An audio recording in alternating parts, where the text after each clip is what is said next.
नमस्कार साथियों, आज की वीडियो के लिए मैं हूं सुपर एक्साइटेड बिकॉज इस सेगमेंट की बहुत ज़्यादा डिमांड थी और बहुत सारे मैसेजेस में कहा कि वैकेंसी रिलेटेड वीडियोस बनाए जाए। तो उस सेगमेंट की शुरुआत आज से हम करने वाले हैं। आपको रेगुलर अपडेट्स मिलने वाली हैं वैकेंसीज के बारे में, उसमें किस तरीके से क्या क्या चीज़ें मांगी जा रही हैं उसके बारे में बताया जाएगा। फॉर्म फिलिंग किस तरीके से की जाएगी, इसकी लास्ट डेट क्या होगी, ये तमाम जानकारियाँ आपको मिलेंगी वीडियो के अंदर। तो आज की वीडियो में मैं आपको बताने वाला हूँ बम्पर भर्ती के बारे में, जो कि है एसएससी सीजीएल मतलब कंबाइंड ग्रेजुएट लेवल एग्जामिनेशन 2024 के बारे में। तो यदि आपने अभी हमारा चैनल सब्सक्राइब नहीं किया तो सब्सक्राइब कर लीजिए, क्योंकि इसी तरीके की एजुकेशनल और ट्रेनिंग वीडियो मैं आप सभी के लिए बनाता रहता हूँ।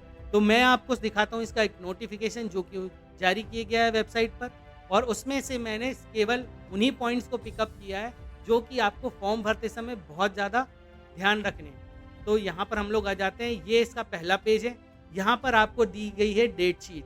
डेट शीट में ऑनलाइन एप्लीकेशन सबमिशन कब से शुरू हो रहा है, 24/6/2024 से लेकर 27/7/2024 तक इसका समय है। और इसके बाद last date time for receipt of application 24/7/2024 रात्रि 11 बजे तक का समय दिया गया है। लास्ट डेट में आप किस समय तक कर पाएंगे, तो 25/7/2024 रात को 11 बजे तक इसका पेमेंट किया जा सकता है। इसके बाद का सेक्शन में इन्होंने क्लियर बताया है कि आप कब फॉर्म करेक्शन कर पाएंगे और उसकी पेमेंट कब से कब तक होगी। तो 10/8/2024 से लेकर 11/8/2024 मतलब 10 और 11 दो ही डेट्स दी गई हैं। रात्रि 11 बजे तक का समय है आपको 11/8/2024 तक। उसके बाद tentative schedule of tier 1 examination जो कि कंप्यूटर बेस्ड होने वाला है। सितंबर अक्टूबर 2024 में इसका एग्ज़ाम होगा। और टीयर 2 का जो टेंटेटिव डेट है दिसंबर 2024 है। ध्यान रखिए, टेंटेटिव डेट्स की बात की गई है, यहाँ पर कोई भी आपको फिक्स डेट नहीं बताई गई है। फिक्स डेट को देखने के लिए पोर्टल पर लगातार आपको चेक करते रहना है, और ये अपडेट्स हम कम्युनिटी पोस्ट के माध्यम से भी आपको देंगे जब ये डेट्स अनाउंस होंगी, और इसका एक सेपरेट वीडियो भी मैं आपको बनाकर दूंगा। तो चलिए अब हम लोग देख लेते हैं कि कौन कौन सी पोस्ट के बारे में इस बार ये नोटिफिकेशन आया है। तो यहाँ पर पोस्ट आई है असिस्टेंट ऑफिसर सेक्शन की, ग्रुप बी की हैं सारी, और बहुत सारी इंस्पेक्टर ऑफ इनकम टैक्स वो एक यहाँ पर दिया गया है, इंस्पेक्टर प्रिवेंटिव ऑफिसर का एक पोस्ट दिया गया है, इंस्पेक्टर एग्जामिनर का दिया गया है, सब इंस्पेक्टर की पोस्ट यहाँ पर दी गई है, असिस्टेंट इन्फोर्समेंट ऑफिसर की पोस्ट है। और इसमें एज लिमिट का भी आपको ध्यान रखना है फॉर्म भरते समय, क्योंकि ग्रुप बी की जितनी भी आप वैकेंसी देख रहे हैं इसमें भी एज लिमिट अलग अलग है।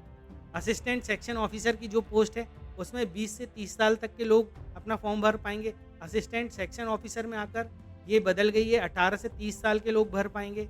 उसके बाद सेम असिस्टेंट सेक्शन ऑफिसर जो ग्रुप बी का है मिनिस्ट्री ऑफ रेलवेज में जो होता है उसमें 20 से 30 साल। इस तरीके से असिस्टेंट सेक्शन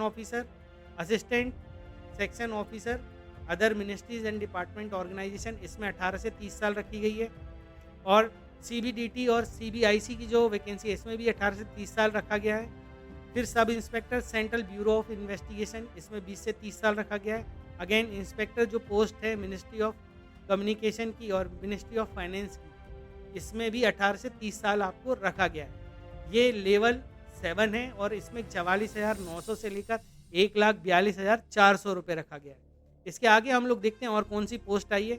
तो पे लेवल 6 पर जहाँ पर 35,400 से लेकर 1,12,400 रुपये के अंतर्गत assistant section officer executive assistant 18 से 30 साल, इसमें पूरे में 18 से 30 साल ही आयु वर्ग को रखा गया है। Sub inspector junior statistical officer ये सारी में आपको ग्रुप बी के अंदर आएंगी सारी, और ये 18 से 30 साल के लोग भर पाएंगे। और इसमें सिर्फ एक ध्यान देना है कि जूनियर स्टैटिकल ऑफिसर की जो पोस्ट है इसमें 18 से 32 साल के लोग अप्लाई कर पाएंगे।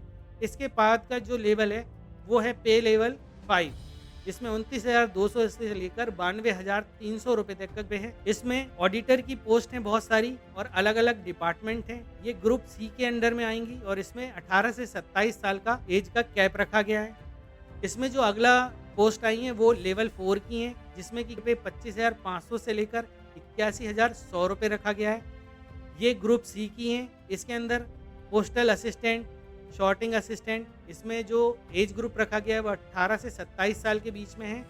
और टैक्स असिस्टेंट भी इसके अंदर है। इसमें सब इंस्पेक्टर की पोस्ट है central bureau of narcotics ministry of finance, इसको भी यहाँ पर एक पोस्ट रखी गई है। तो चलिए बात कर लेते हैं एज लिमिट के बारे में। 18 से 27 साल के बीच के जो लोग हैं उसमें ये बताया गया है कि 2/8/1997 से पहले आपका जन्म नहीं होना चाहिए और 1/8/2006 के बाद आपका जन्म नहीं होना चाहिए। इसमें दोनों डेट को इंक्लूड किया गया है, 2 तारीख और 1 तारीख को इंक्लूड किया गया है। इससे पहले और बाद में आपका जन्म नहीं होना चाहिए। यहाँ पर जो दूसरा क्राइटेरिया है 20 से 30 साल का, इसमें डेट का खासा ध्यान रखना है क्योंकि 2/8/1994 से लेकर 1/8/2004 इसमें डेट चेंज कर दी गई है, इसको ध्यान रखिए। और यहाँ पर जो अगला कैटेगरी है तीसरा 18 से 30 साल, इसमें 2/8/1994 से लेकर 1/8/2006 तक के बीच के लोग इस फॉर्म को भर पाएंगे। साथ ही साथ जो चौथी कैटेगरी है 18 से 32 साल के बीच के लिए जो बनाई गई है, उसमें 2/8/1992 से लेकर 1/8/2006 के बीच की डेट रखी गई है। इसके बीच के सारे लोग इसको भर पाएंगे, जिसमें कि 2 तारीख और 1 तारीख दोनों को सम्मिलित किया गया है। इसके बाद हम लोग बात कर लेते हैं कैटेगरी वाइज इसमें क्या एज लिमिट रखी गई है, तो उसका भी खासा ध्यान रखना है आपको। SC/ST के लिए 5 साल का एज रिलैक्सेशन यहाँ पर दिया गया है, OBC के लिए 3 साल का है, PWD अनरिजर्व कैटेगरी के लिए 10 साल का है, PWBD OBC के लिए 13 साल का एज रिलैक्सेशन यहाँ पर दिया गया है, PWBD SC/ST कैंडिडेट के लिए 15 साल का है, एक्स सर्विसमैन ESM जिसको कहते हैं 3 years after deducting the military service rendered from the actual age age on closing date. ये एक उन्होंने बता दिया कि किस तरीके से आपको कैलकुलेशन करनी है। Defence personnel disabled in operation during hostile with and foreign country और in disturbed areas and released as a consequence thereof, इसमें 3 साल का मिलेगा। इसके बाद defence personnel disabled in operation during hostile with any foreign country और in distributed area and released as, ये है इसमें 8 साल का रिलैक्सेशन इन्होंने दिया है। इसके बाद नीचे एडिशनल परमिसिबल रिलैक्सेशन अपर एज लिमिट जो है ग्रुप सी की पोस्ट के लिए यहाँ पर बता रहे हैं, central government civilian employ who have rendered not more than 3 years regular and continuous service as on closing date for receipt of application up to 40 years की एज तक ये लोग अप्लाई कर पाएंगे। इसके बाद सेम SC/ST कैंडिडेट के लिए रखा गया है 45 साल की एज तक का रिलैक्सेशन है। Widow divorce women, women judicially separated and who are not remarried, इसमें 35 साल तक की महिलाएं कर पाएंगी। Widow divorce women judicially separated and who are not remarried SC/ST candidate, इसके लिए अप टू 40 ईयर्स तक का रिलैक्सेशन दिया गया है। यहाँ पर जो पैरा नंबर 5.3 है, यहाँ पर आपको ध्यान रखना है कि आपको जो भी डेट ऑफ बर्थ डालनी है वो आपकी 10वीं या 12वीं की मार्कशीट में लिखी होनी चाहिए। एज इट इज़ उसी को कंसीडर किया जाएगा। डॉक्यूमेंट वेरिफिकेशन के टाइम भी वही वैलिडेटेड मानी जाएगी और किसी भी तरीके का कोई भी रिक्वेस्ट ये आपकी बाद में नहीं मानी जाएगी। तो इसका खासा ध्यान रखिए। ऑनलाइन है, आप एक बार भर देंगे तो आप चेंज नहीं कर पाएंगे, करेक्शन के टाइम पे चेंज होगा, उसके बाद ये फिर चेंज नहीं होगा। तो ध्यान से फॉर्म भरना है। इसके बाद हम लोग आगे चलते हैं। तो चलिए बात कर लेते हैं एजुकेशन क्वालिफिकेशन की, जो कि 1/8/2024 तक इम्प्लीमेंट होगी। इसमें जूनियर स्टैटिकल ऑफिसर में आपको किसी भी विषय में आपने ग्रेजुएशन कर लिया है, बैचलर डिग्री ले ली है, वो मान्य हो जाएगी। साथ ही साथ आपको 60% मार्क्स मैथमेटिक्स सब्जेक्ट में चाहिए 12th क्लास में। यदि पहली कंडीशन फॉलो नहीं हो रही है तो आपकी नीचे वाली जो और कंडीशन है उसमें आप चेक कर लीजिए कि बैचलर डिग्री एक स्टैटिक्स सब्जेक्ट के साथ यदि आपने करी है तो भी आप इसमें भाग ले सकते हैं। अब बात कर लेते हैं 8.2 की, स्टैटिकल इन्वेस्टिगेटर ग्रेड 2 के अंदर क्या होगा। इसमें बैचलर डिग्री चाहिए, साथ में स्टैटिक्स आपका पढ़ाई उसके अंतर्गत होनी चाहिए। 3 साल के अंदर आपका एक सब्जेक्ट कंपलसरी है स्टैटिक्स। यदि आप 6 सेमेस्टर की पढ़ाई कर रहे हैं तो यहाँ पर भी आपको स्टैटिक्स एक सब्जेक्ट आपका होना ही चाहिए। अब आपको यहाँ पर देखने मिल रही है नेशनल ह्यूमन राइट कमीशन की एक वैकेंसी यहाँ पर आई हुई है इस बार। असेंशियल क्वालिफिकेशन बैचलर डिग्री किसी भी रिकॉग्नाइज्ड यूनिवर्सिटी या इंस्टीट्यूट से। डिज़ायरेबल क्वालिफिकेशन के अंदर 1 साल की रिसर्च का आपका एक्सपीरियंस यहाँ पर मांगा जा रहा है। डिग्री इन लॉ और human rights from recognised university, अब लॉ की डिग्री भी यहाँ पर मांगी गई है। अदर पोस्ट के लिए बैचलर डिग्री चाहिए किसी भी रिकॉग्नाइज्ड यूनिवर्सिटी से। 8.5 के अंदर बहुत ही इंपॉर्टेंट जानकारी, इसको ध्यान दे दीजिए, जो कि बहुत सारे क्वेश्चन पूछने वाले हैं, उसको यहीं क्लियर कर देता हूँ कि जो लोग फाइनल ईयर में वो एग्ज़ाम दे पाएंगे कि नहीं दे पाएंगे, भर पाएंगे कि नहीं भर पाएंगे। जी भर पाएंगे, मगर ध्यान ये देना है कि इसमें एक डेट दे दी गई है 1/8/2024। 1/8/2024 तक आपके पास कट ऑफ मार्क्स आने तक आपकी डिग्री आपके हाथ में होनी चाहिए, अदरवाइज फिर आपका सिलेक्शन हो भी जाएगा तो कुछ मतलब का नहीं। चलिए आगे बढ़ते हैं। इसके बाद एप्लीकेशन की फ़ीस के बारे में बता देता हूँ कितना पैसा लगने वाला है। तो ₹100 आपको लगने वाला है अनरिज़र्व्ड कैंडिडेट को। Women candidate belonging to schedule caste, ST, personal benchmark disabilities and ex serviceman, उनके लिए जो फ़ीस है, कोई भी फ़ीस नहीं रखी गई है, एग्जम्प्टेड फ्रॉम फ़ीस कर दिया गया है। Fees can be paid Bhim UPI, net banking, using visa, master card, Maestro card, रुपए कार्ड और डेबिट कार्ड। ये सारे कार्ड यूज़ कर सकते हैं और भीम वगैरह भी यूज़ कर सकते हैं। अब यहाँ पर नीचे के पैराग्राफ में आपको समराइज़ हिस्ट्री बता देता हूँ कि यदि पेमेंट आपने करी है और वो डिक्लाइन हो गई है, तो आपका ये पेमेंट नहीं माना जाएगा और एग्ज़ाम वगैरह के लिए आपका कोई भी कुछ भी नहीं आने वाला है, एडमिट कार्ड वगैरह। तो ध्यान से पेमेंट कराइए, कन्फर्मेशन हो जाती है। उस रिसिप्ट जब एक बार निकल गई तो उसको दूसरी बार भी निकाल के देखिए कि उसमें पेमेंट की ट्रांजैक्शन हिस्ट्री वगैरह प्रॉपर दिख रही है कि नहीं दिख रही है, वरना फिर ये इसमें कुछ हो नहीं पाएगा आगे। साथ ही साथ किसी भी प्रकार से आप इसको रिफंड नहीं मांग सकते हैं, ये भी बिल्कुल क्लियर कर दिया है। और इसमें ये बताया गया है कि यदि आप किसी भी प्रकार का करेक्शन वगैरह करेंगे फॉर्म के अंदर, आगे जब एक डेट आएगी, 2 दिन मिलेंगे आपको, जो मैंने बताई है डेट, उसमें जब करेक्शन होगा तो ₹200 की फ़ीस लगेगी रीसबमिट करने की फर्स्ट टाइम। और यदि एक बार करने के बाद आपको लगता है कि फॉर्म में फिर से कोई गलती हो गई है, तो फिर आप करेक्शन करोगे दूसरी बार तो ₹500 लगेगी आपको चार्ज। दोनों चार्ज अलग-अलग हैं, पहली बार ₹200 और अगली बार उसके बाद नेक्स्ट टाइम ₹500 करेक्शन चार्जेस लगेगा। इसको बिल्कुल ध्यान रख लेना, कन्फ्यूज़ मत हो जाना। इसके बाद कर लेते हैं सेंटर ऑफ एग्ज़ामिनेशन। एक बहुत लंबी फ़हरिस्त यहाँ पर दिख रही है, आप इसको देखते जाइए। और यदि आप इसको नहीं देख पा रहे हैं तो अपना वीडियो थोड़ी देर के लिए पॉज़ करके देख लीजिए, नहीं तो मैं इसका एक लिंक दूँगा पीडीएफ का, आप पीडीएफ में जाके इत्मीनान से बैठ के आप देखिए कहाँ-कहाँ इसका सेंटर पड़ रहा है और उसके हिसाब से फिर फॉर्म को भरना स्टार्ट करिए। तो ये मैं लिस्ट दिखाते जा रहा हूँ आपको, जहाँ आपका सेंटर पड़ रहा हो, वो जहाँ आपकी डिस्ट्रिक्ट हो या जहाँ रीजन लगता हो, उसको रोक कर वहाँ पढ़ लीजिए एक बार। इसके बाद स्कीम ऑफ एग्जामिनेशन क्या होगी, किस तरीके से मार्क्स का डिस्ट्रीब्यूशन वगैरह है, ये बता देता हूँ। तो इसमें जो एग्जामिनेशन है वो टियर 1 और टियर 2 है। और क्लियरिफाई कर देता हूँ, बहुत लोग ये क्वेश्चन पूछेंगे, मुझे पता है वीडियो के अंत में मेरे बॉक्स में आप ज़रूर लिखोगे कि कौन सा क्वालिफायर है और किसके बेस में मार्क्स इसमें लिए जाएंगे। तो बता देता हूँ, इसमें एग्जामिनेशन टियर 1 और टियर 2 का है। टियर 1 में जो होगा वो क्वालिफायर राउंड होगा, वहाँ क्वालिफाई कर जाओगे तो टियर 2 में आपको जाके एग्ज़ाम देना है। और टियर 2 में जो आप यहाँ पर एग्ज़ाम दोगे, इसके मार्क्स ही आपके मेरिट पे जाएंगे। अब हम लोग बात कर लेते हैं टियर 1 का जो एग्जामिनेशन है, इसमें मार्क्स का डिस्ट्रीब्यूशन किस प्रकार से रखा गया है। जनरल इंटेलिजेंस एंड रीजनिंग का पेपर है, 25 क्वेश्चन पूछेंगे, 50 मार्क्स के हैं, मतलब 2 मार्क्स पर क्वेश्चन है। जनरल अवेयरनेस में भी सेम 25 क्वेश्चन, 50 मार्क्स हैं। क्वांटिटेटिव एप्टीट्यूड और इंग्लिश कॉम्प्रिहेंसिव में भी 25-25 क्वेश्चन हैं और 50 मार्क्स हैं।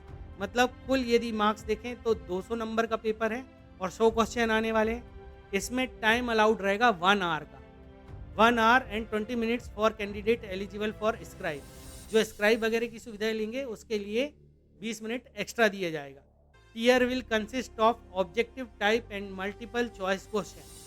मल्टीपल चॉइस क्वेश्चन होंगे, ऑब्जेक्टिव टाइप होंगे, हिंदी इंग्लिश दोनों होंगे, ठीक है, एक्सेप्ट इंग्लिश कॉम्प्रिहेंशन, उसमें हिंदी नहीं आएगी, उसको इंग्लिश में ही पढ़ के करना है, ठीक है। There will be negative marking for false question, गलत करोगे क्वेश्चन तो 0.50 मार्क्स आपका कट जाएगा रॉन्ग आंसर के लिए, ठीक है। चलिए अब हम लोग आगे बढ़ते हैं। टियर 2 के लिए यहाँ पर बहुत बढ़िया यहाँ चार्ट बनाकर दिया है, उसको समझ लेते हैं। पेपर 1 जो है उसके अंदर सेशन 1 में, जो कि 2 घंटे 15 मिनट का होगा, उसमें जो सब्जेक्ट सेक्शन 1 के अंदर आएंगे, मॉड्यूल 1 में मैथमेटिक्स एबिलिटी का आएगा और मॉड्यूल 2 में रीजनिंग एंड जनरल इंटेलिजेंस को रखा गया है। कुल मिलाकर देखें तो मैथमेटिक्स से ही रिलेटेड चीज़ है ये। नंबर ऑफ क्वेश्चन 30 रहेंगे टोटल, दोनों का देखें तो 60 क्वेश्चंस रहेंगे। यहाँ पर आपको 3 मार्क्स दिए जाएंगे, कुल 180 मार्क्स का ये जो है सेशन होगा। और टाइम अलाउड 1 आवर रहेगा for each section, 1 hour 20 minutes for scribe के लिए, ठीक है। फिर उसके बाद आते हैं सेक्शन 2।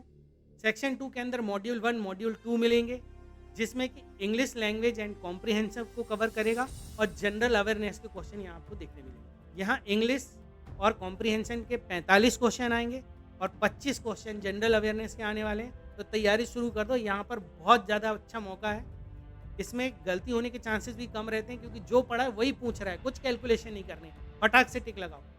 टोटल जो क्वेश्चन होंगे 70 इंटू 3 मार्क्स, टोटल हो गए 210 मार्क्स का ये पेपर है। इसमें भी सेम आपको मिलेगा, जो सेशन 1 है उसके लिए उन्होंने टाइम बता दिया है।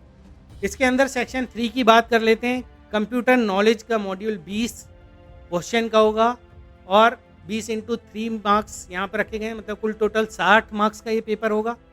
15 मिनट्स फॉर ईच मॉड्यूल यहाँ पर दिए गए। फिर बात कर लेते हैं सेशन 2 की। 15 मिनट से डेटा एंट्री का काम आपका देखा जाएगा, कितना तेज़ी से डेटा एंट्री करते हैं। स्क्राइब के लिए 20 मिनट एक्स्ट्रा दिए गए हैं, वो आपको बता दिया है। अब पेपर 2 के बारे में बात कर लेते हैं, जो कि स्टैटिक्स से रिलेटेड है। अब आपको 100 क्वेश्चन 200 नंबर के लिए अटेम्प्ट करने हैं। 2 घंटे का समय मिलेगा और 2 घंटे 40 मिनट मिलेंगे स्क्राइब। यहाँ पर अब बता रहे हैं 13.8.1 के अंदर कि जो पेपर 1 और पेपर 2 है सेपरेट शिफ्ट में होगा, मतलब सुबह शिफ्ट और एक दोपहर की शिफ्ट होगी। पेपर 1 जो है वो कंपलसरी है, हर पोस्ट, कोई भी पोस्ट आप अप्लाई कर लो उसके लिए पेपर 1 देना बिल्कुल ज़रूरी है। पेपर 2 के लिए जो यहाँ पर बताया है, जिन्होंने junior statistical officer in the ministry of statistics and programme implementation in statistical investigator grade in the office of registrar general of India who are shortlisted in tier 1 for this post. अब ये clear कर दिया है, बिल्कुल आपको समझ में आ गया होगा। अब आपको समझ में आ गया होगा कि किस पोस्ट के लिए यहाँ पर बात हो रही है। जब फॉर्म भरेंगे तो इसका ध्यान देना है, पेपर 2 किसको देना है। अब बात कर लेते हैं कि जब एग्जाम देने जाएंगे तो कौन कौन से डॉक्यूमेंट साथ लेकर जाएंगे। तो लेकर जाना है कलर फोटोग्राफ, वो भी 2, ज़्यादा लेकर जाओगे तो बहुत ही अच्छा है। साथ ही साथ अब आपको ये ध्यान रखना है कि आपको एक फ़ोटो आइडेंटिटी प्रूफ ले जाना है, जिसमें डेट ऑफ बर्थ मेंशन होनी चाहिए। तो यहाँ पर डॉक्यूमेंट की लिस्ट है, आधार कार्ड, प्रिंट आउट ऑफ ई आधार ले जा सकते हो, वोटर आईडी कार्ड ले जा सकते हो, ड्राइविंग लाइसेंस है, पैन कार्ड है, पासपोर्ट है, यूनिवर्सिटी कॉलेज की जो आईडी कार्ड है वो ले जा सकते हो, एम्प्लॉयर का आईडी कार्ड ले जा सकते हो, गवर्नमेंट का और जो पीओएसयू में काम कर रहे हैं वो लोग ये ले जाएंगे। Ex serviceman discharge book issued by ministry of defence वो लोग ले जाएंगे। Photo ID, wearing card issued by central और स्टेट गवर्नमेंट, ये सारी चीज़ें आप वहाँ पर ले जा सकते हैं। अगर आपके आइडेंटिटी प्रूफ पे डेट ऑफ बर्थ नहीं है तो फिर उसको प्रूव करने के लिए डेट ऑफ बर्थ के लिए नीचे पैरा 14.8 में क्लियर किया है कि क्या क्या आप ले जा सकते हो। मैट्रिकुलेशन सर्टिफिकेट 10वीं की marksheet issued by CBSE, ICSE और state board, birth certificate, category certificate in proof of date of birth, ठीक है। In case of mismatch in date of birth mentioned in admission certificate and voter ID. अब बहुत सारे लोगों के साथ ये दिक्कत जाएगी कि भाई फॉर्म तो भर दिया आपने, मैनुअली एंटर भी कर दिया अपनी डेट ऑफ बर्थ, मगर अब वो मैच नहीं हो रही है डॉक्यूमेंट के साथ। अब क्या करें? देखो, अब यदि आप फॉर्म भर रहे हो, फॉर्म भरने में आपसे गलती हो गई है, डेट भी निकल गई है करेक्शन की, और अब आपको पता चल रहा है कि जो डॉक्यूमेंट में आपकी डेट ऑफ बर्थ है वो आपने गलत लिख ली है। तो आप जब जितने डॉक्यूमेंट मैंने बताए हैं, यदि इन डॉक्यूमेंट में आपकी डेट ऑफ बर्थ डिफर कर रही है जो आपने फॉर्म में भरी है, तो फिर आपको एग्ज़ाम देने नहीं मिलने वाला है, ना वो कोई रिक्वेस्ट आपकी सुनने वाले हैं। यहाँ पर उन्होंने 14.8 में ये चीज़ बिल्कुल क्लियर कर दी। आप पढ़ सकते हैं, स्क्रीन पर आपकी दिख रहा है, और लिंक मैं आपको दे दूंगा, PDF कहाँ से मिलेगी वहाँ से आप डाउनलोड करके इसको देख लेना। तो चलिए अब बात कर लेते हैं फिजिकल स्टैंडर्ड, फिजिकल टेस्ट के बारे में और मेडिकल स्टैंडर्ड्स के बारे में कि किस किस पोस्ट के लिए लगने वाला है। तो स्क्रीन पर आपको दिख रहा है inspector central excise, inspector examination, inspector preventive officer, inspector CBN, sub inspector CBN ministry of finance के अंदर, sub inspector junior intelligence office in NCB MHA, फिर sub inspector CBI, sub inspector NIA। इन सारी में आपको देना पड़ेगा फिजिकल टेस्ट, और medical standards के अनुसार यदि आप फिट बैठ जाओगे तो फिर कोई दिक्कत नहीं है, आगे काम कर सकते हैं। इसमें एनेक्सर वगैरह भी दिए हो, आप उसको भी देख सकते हैं। यहाँ पर एनेक्सर 14 के बारे में बताया गया है टेस्ट के लिए। अब इन स्टैंडर्ड्स के बारे में देख लेते हैं कि ये क्या क्या स्टैंडर्ड्स को फॉलो करना है आप लोगों को फिजिकल में। तो मैं आपको स्क्रीन पर दिखाते जाऊँगा, आप उसको देखते जाइए और पढ़ते जाइए, क्योंकि इसको ज़्यादा एक्सप्लेन करेंगे तो वीडियो बहुत ज़्यादा लंबी हो जाएगी। इंस्पेक्टर की पोस्ट के लिए ये यहाँ पर दिखा दिया है फिजिकल स्टैंडर्ड जो है, हाइट कितनी होनी चाहिए, और फिजिकल टेस्ट में क्या क्या आपको 1600 मीटर 15 मिनट में कंप्लीट करनी है, साइकिलिंग 8 किलोमीटर इन 30 मिनट्स। ये सारी आपको यहाँ पर फीमेल कैंडिडेट के बारे में भी जानकारी है। मैं एक एक करके आपको दिखाते जाता हूँ, आप इनको देखते जाइए और पढ़ते जाइए। इसके बाद फिजिकल टेस्ट जो है सब इंस्पेक्टर की पोस्ट के लिए हाइट होनी चाहिए, मैन के लिए 165, वुमेन के लिए 150 होनी चाहिए। चेस्ट का एक्सपेंशन वगैरह 76 सेंटीमीटर का यहाँ पर है, और विज़न यहाँ पर दिया हुआ है विदाउट ग्लासेस वगैरह सब यहाँ लिखा हुआ, आप देखते जाइए, एक-एक करके मैं आपको दिखाते जा रहा हूँ। ये इम्पोर्टेंट चीज़ है, जो लोगों को इस प्रकार के टेस्ट वगैरह देने पड़ेंगे। ये और आगे physical standard for sub inspector junior intelligence officer in narcotics control bureau ministry of home affairs के अंदर ये वाली आपको स्टैंडर्ड्स चाहिए पड़ेंगे।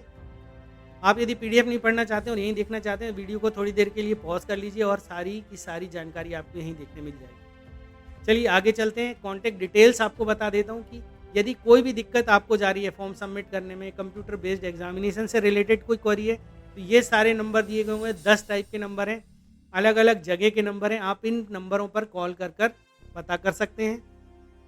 और मुझे पता है इन नंबर्स पे आप कॉल करेंगे तो बहुत बार ये होगा कि कॉल लगेगा भी नहीं, क्योंकि हज़ारों की संख्या में लोग फॉर्म भरेंगे और ये वीडियो भी देख रहे हैं, तो उनके पास ये नंबर पहुंचेगा और फिर वो इस पर कॉल करेंगे, तो एक साथ बहुत सारे लोगों का कॉल नहीं उठाया जा सकता है।